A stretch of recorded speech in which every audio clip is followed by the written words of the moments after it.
नमस्कार मंडळी, आज आपल्याला शिलोन मच्छी बनवायची आहे। आज माझी खूप इच्छा झाली शिलोन मच्छी खायची, तर आपल्या म्हाताऱ्याने शिलोन मच्छी आणली। आता आपण हे शिलोन मच्छी बनवून घ्यायची आहे। आपल्याला पहिले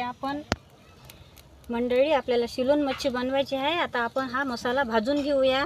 2 कांदे कापून घेतले आहे, 2 चम्मच तीळ घेतले आहे, शेंगदाणे घेतले आहे, कोथिंबीर घेतली आहे, 2 गाठी लसणाचे घेतले आहे, 1 चम्मच जिरं घेतला आहे, 2 चम्मच धने घेतले आहे। आता हा मसाला आपण तव्यावर भाजून घेऊया। आता प्रथम कांदे भाजून घ्यायचे आहे आपल्याला।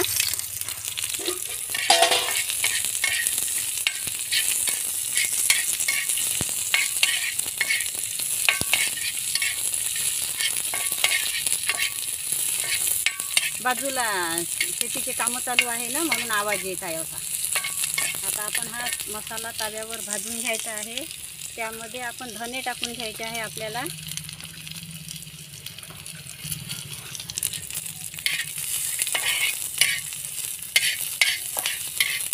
तिथेच आपण शेंगदाणे पण टाकून घेऊ।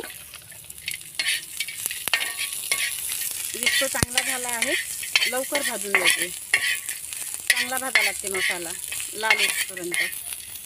कांदा चांगला झाला का मसाला पूर्ण चांगला झाला का बस भाजी चांगली बनते। मसाला चांगला भाजला नाही तव्यावर तर भाजी चांगली लागत नाही। आता तीळ पण टाकून घेऊया त्यामध्ये। तीळ पण टाकून घेतले।